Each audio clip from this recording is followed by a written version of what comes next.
მონაწილეობ ჩვენს ეთერში. მადლობა შესაძლებლობისთვის. სოციალურად დაუცველების შემთხვევაში უფრო სოციალურად დაუცველების შეძლებულ ნაწილს შეეხო იმ კომენტარის გათვალისწინებით, რომელიც მოისმინა ახლა მაყურებელმა მიხეილ სარჯველაძე, ხო?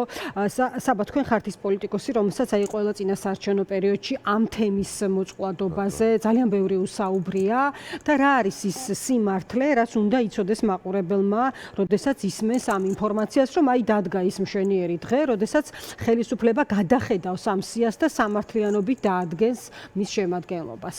ანა, საზოგადოებამ უნდა იცოდეს ის, რომ ქართულ ოცნებას საერთოდ არ ანაღვლებს სოციალურად დაუცველთა ბედი, პირიქით, ადამიანების გაჭირვება ქართული ოცნებისთვის არის მანიპულირების და კონტროლის შესაძლებლობა და ზუსტად ამას უკავშირდება ის, რომ სოციალურად დაუცველთა რაოდენობა ქართული ოცნების მმართველობის პირობებში თითქმის გაორმაგდა.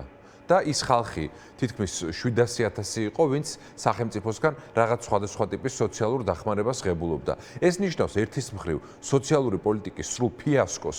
ეს ნიშნავს ამავდროულად ჩვენი ეკონომიკის უმძიმეს მდგომარეობას, სადაც არსებული ეკონომიკური ზრდა ვერ უზრუნველყოფს ადამიანების სიღარიბიდან ამოსვლას და რაც ყველაზე მთავარია, ეს ნიშნავს იმას, რომ ეს სისტემა გამოიყენება ადამიანების ჩაგვრისთვის და მათი გაჭირვების გამოყენებისთვის, იმისთვის, რომ ხმები ამოტუმბონ ჩვენი საზოგადოების ყველაზე მოწყვლადი ნაწილიდან. მე საზოგადოებას მინდა შევახსენო სოციალურად დაუცველთა დასაქმების პროგრამა, რომელიც იყო პირდაპირ კოორდინატორების დასაქმების პროგრამა, სადაც 300 მილიონ ლარზე მეტი იქნა დახარჯული იმისათვის, რომ საკუთარი კოორდინატორები დაესაქმებინათ და გახსოვთ თქვენი ეთერით არაერთხელ გამიჟღერებია ის კომიკური მდგომარეობა, რომელიც მივიღეთ, სადაც მაგალითისათვის თიანეთის მუნიციპალიტეტის სასაფლაოზე მუშაობდა 126 ადამიანი, მაშინ როცა ამდენი მომვლელი არლინგტონის სასაფლაოს და პარიზის პერლაშეს არყავს, ხო?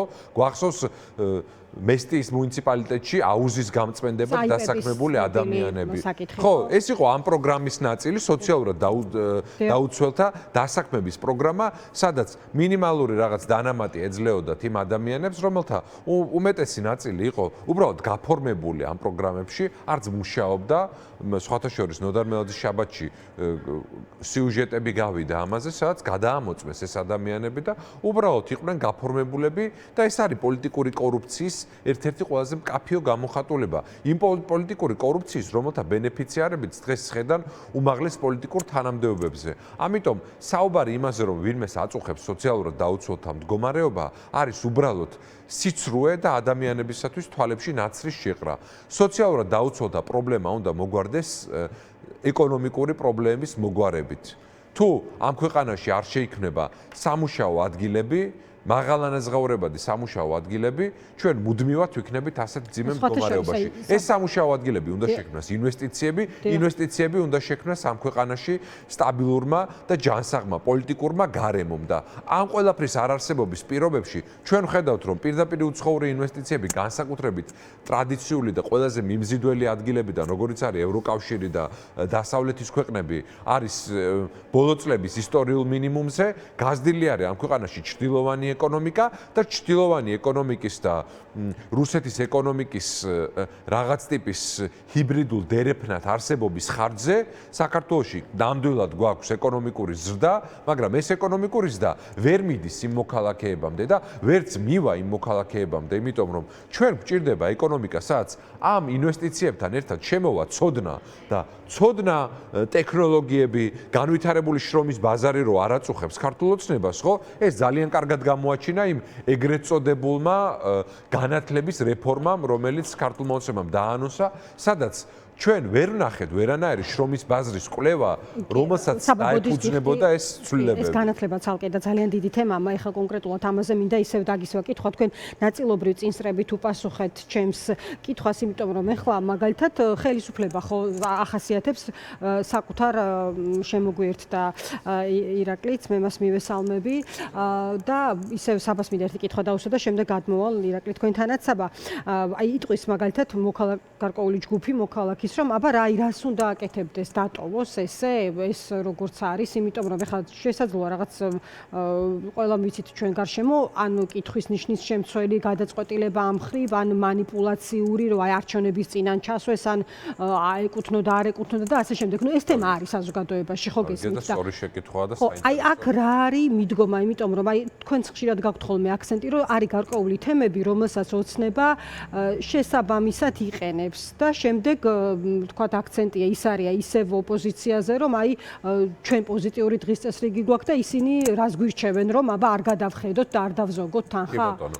მოდი ასე ვთქვათ, თუ წლების განმავლობაში სოციალური დახმარება გაიცემოდა ტყუილა და მისდიოდათ იმ ადამიანებს, ვისაც არ ეკუთვნოდათ, მაშინ ვინ არის პასუხისმგებელი ამ ყველაფერზე და ვინ არის პასუხისმგებელი იმაზე, რომ ბოლო წლების განმავლობაში ფული თუ ტყუილა იხარჯებოდა, დაიხარჯა და გადაიყარა ტყუილა და მოაკლდა იმ ადამიანებს, ვისაც ეს ყველაზე მეტად ჭირდება. ეს არის ერთი საკითხი. მეორე საკითხი არის ის, რომ სოციალურად დაუცველთა არსებული რაოდენობა, ეს არის ერთი ციფრი და ერთი ცნება, მაგრამ ყავს მომლოდინეთა არმია, რომელიც ითხოვს სოციალურ დახმარებას და ვერ იღებს. ესეც არის მეორე ძიმე სტატისტიკა. და მესამე ხო, რა უნდა გავაკეთოთ და რა იქნებოდა სწორი ნაბიჯი. სწორი ნაბიჯი იქნებოდა ეკონომიკის გაჯანსაღება, ამ ქვეყანაში ცოდნაზე, ტექნოლოგიებზე და ინვესტიციაზე დაფუძნებული სამუშაო ადგილების შექმნა, რომელიც ამ ადამიანებს გადაამზადებდა თანამედროვე შრომის ბაზრის გამოწვევებისთვის მოამზადებდა ამ ქვეყანაში შექმნიდა